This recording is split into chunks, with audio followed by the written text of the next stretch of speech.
It's with a heavy heart that I come to you guys today. America is in a place of turmoil. I don't think that it takes a genius to see that anymore. A national debt that's rising out of control. Politicians thinking that sending money to foreign countries is more important than supplying and supporting our own citizens here. And it's not anyone's money, it's your money. Your money going to these foreign wars that nobody wants to be in. Foreign wars that kill innocent people. And it's the innocent people who are going to have to clean up the mess after the fact. These foreign wars are orchestrated by the people in power who don't want peace, who want to keep running with the military-industrial complex, who want to keep this perpetual fear and instability throughout the world. And we live in a very small planet, and peace is possible. Yet the people in power want to keep destroying it, want to keep killing people for their own reasons. I won't venture to guess, but I'm sure we have our opinions of why.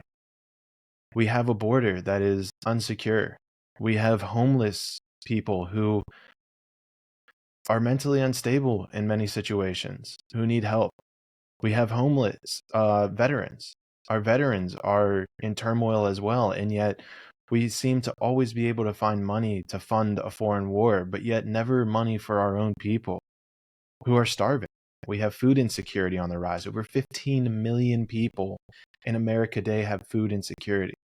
For the greatest country in the world, these realities are just not sustainable. They are not a reality that makes a country the greatest in the world. However, we could be. We could be the greatest country in the world. We could return to that power, that unity that we once had as a nation, and we can do it in a peaceful way. This unity I speak of transcends the divisive nature of the corporate-run media structure. It transcends the two-party system, which is likely owned by the same corporate entities. It transcends all of that to bring us together, to make us whole. Things that are so simple that we all agree upon. No more funding of foreign wars that kill innocent people. Holding leaders accountable for the killing of innocent people. The 1949 Geneva Convention was a perfect example of that. And these laws, these international laws that have been on the books since after World War II, have never once been enacted. And yet, we allow these things to go on. It's time for an end. We must prosecute these people. We must clean our food and water supply. Nobody talks about how our food in America, the legal food, is banned in almost every other country. Yet our country, we say, no, it's okay. Give it to our citizens. We're actively being poisoned and legally being poisoned. And that's just our food. They're now trying to roll out different mRNA stuff to put into our food. And they'll get away with it too if we let them. No policies whatsoever. Research is currently being done to do that, to put that stuff in our food. So we need to protect our food. We need to stop messing around with our food supply. We need to clean our soil. We need to clean our waters. We need to clean our air. And dropping bombs in a foreign country isn't going to do that. I'm sure you've seen that earthquakes are on the rise. Well, it's very simple physics that if you're dropping bombs at the rate at which they are, you're going to create disruption within the layer of the earth. So we have to stop that. It's silly. These war games are just bringing more destruction to Earth. So, it's with a heavy heart, but an optimistic mind, that I tell you that I, Clayton Cuteri, Secretary General of the American Congress Party, am running for election in the 17th District of Pennsylvania for U.S. Congress. I am running with the American Congress Party, a party to transcend this divisive nature, one to return power to we the people, one that will bring unity not only to the 17th District of PA, not only to the United States of America, but the world. These ideas are very simple, yet nobody in Congress seems to want to push these forward. And I have my theories why, but I'll leave those up to just being theories. The fact of the matter is that they are not being pushed forward. These are policies such as term limits. I signed a pledge saying that I would support an amendment to the Constitution for 3 terms in the U.S. House of Representatives and 2 terms as senators. Right now, our congressmen and women are spending their entire careers enriching themselves. And one of the ways they're enriching themselves is through the stock market that nobody's talking about. So we also need to ban congressional stock market trading, the buys, the sellings, and the puts. If they want to make bets on the futures, I think we should be able to consider that. It incentivizes them to make decisions that will make America better. And this is so powerful. This also is tied into the lobbying because corporate entities have far more economic power than you and I do. And that's what's driving the policy decision of America, are the economics. So we need to stop corporate interests from lobbying, from spending all of this money on our congressmen and women. Another thing that I mentioned in here is our food supply. We have to clean it. And I don't know that we'd be able to do this in the short term, but as a long-term vision, at some point in time, we will be able to sustain and support free food for all. It's very simple. Nature is a very powerful, living, breathing organism that will supply food for everybody if we just set our vision in that way.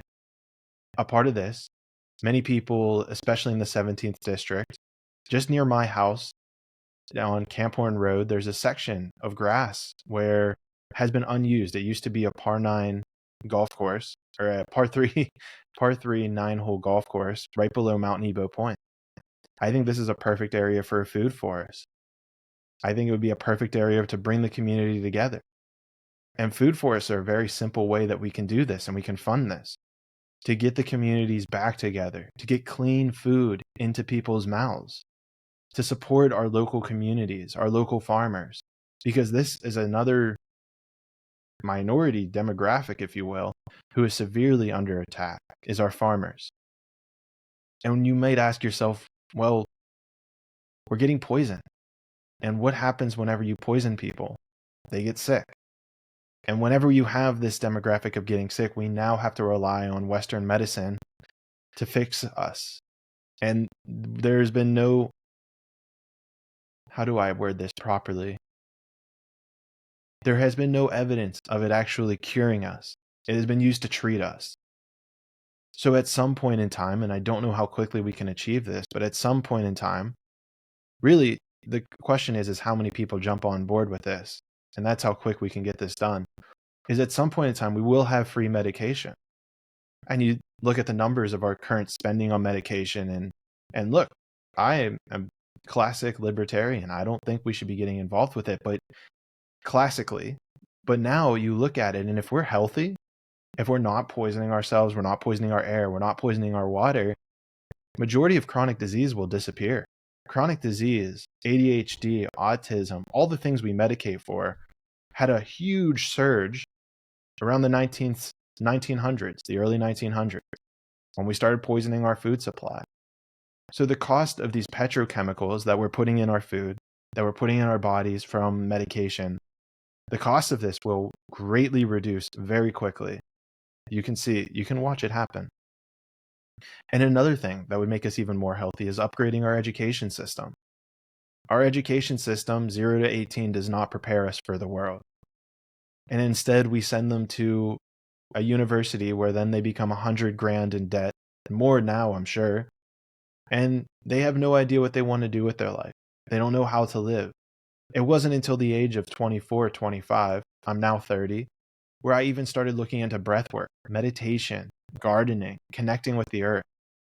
The most simple things are not being taught. Finances. The list goes on. And there are many ways to achieve this.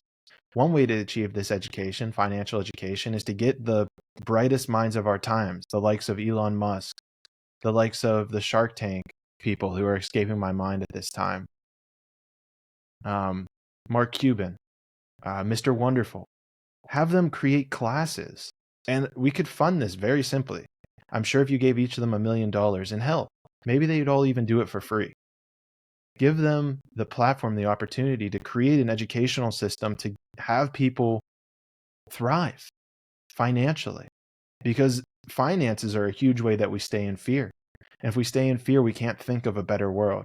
If we're poisoning our systems and we're hungry and we're feeling malnourished, we can't think of a better world. So these are huge. On top of this, we need to talk about protecting the innocents. None of our innocents are being protected. Our kids, foreign and domestic, are not being protected. We need to make it so that they feel safe, they feel secure, they feel heard, because that's our next generation. And right now I see policies being made that they don't care about the next generation. And this is with the war as well. We also need to have a strong look at how money is created right now. Because the Federal Reserve, which is essentially just private banks, it has no connection to the federal government whatsoever, has run out of control. We need to bring them in balance. Some people have argued we need to completely get rid of them. I think that there is a balance that needs to exist in the world between the federal and the private banks. But right now, all the power is in the private banks. And you can do your own research to see how that has done horrific atrocities to nature, to the world, to us, to people.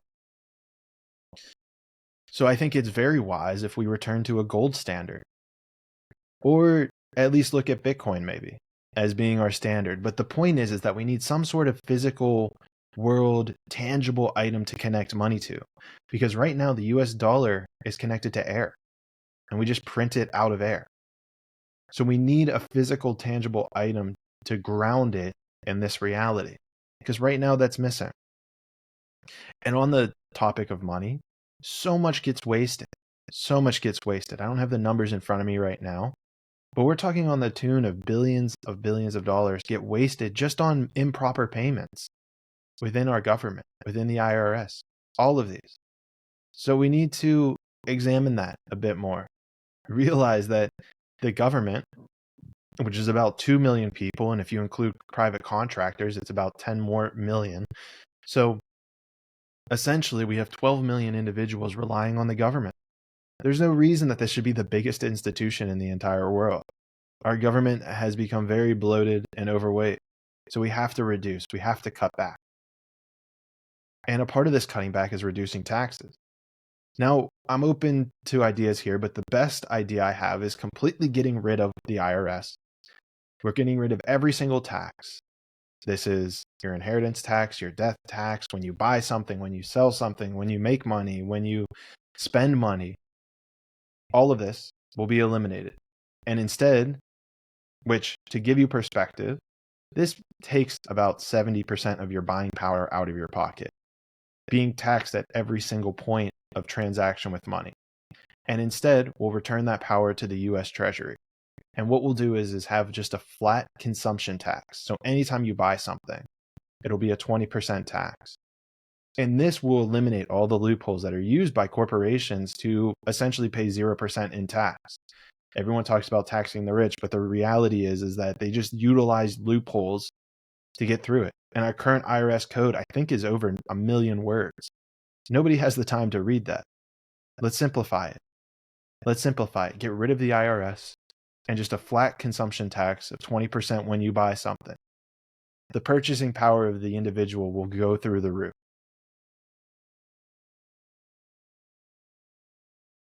And I feel as though this is my vision. I'm sure there's more things in here, but just at a bedrock vision, this is my vision for the world. Vision for America. Vision for, let's start local. I got a little ambitious there. This is my vision for the District 17 of PA. This is my vision for America. And I feel like it's the vision of everyone else as well. We just need people to come together.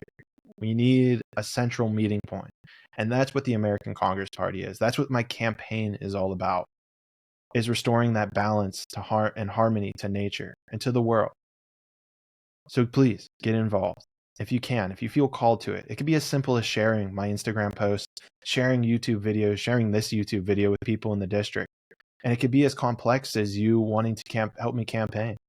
can be as complex as you wanting to actually, if you're in a different part of the United States, running for Congress under these shared beliefs. Because people believe this. The more I've talked to people, the more I've done door-to-door campaigning, people know that this is the way forward. They know that this is the world that we all want to live in. So join me. To learn more, visit Clayton24.com, as I have a whole policy data section to give you policy, not numbers. These aren't just wishes on a whim dream. I dug into the numbers, and it's an evolving document. But of everything I've talked about here, you can find all the numbers. You can see how this vision is very easily to be obtained. We just have to choose this vision. We just have to want to go this direction. So with that being said, I appreciate you all. And may we all join so that we can bring and restore balance and harmony to the world. Peace.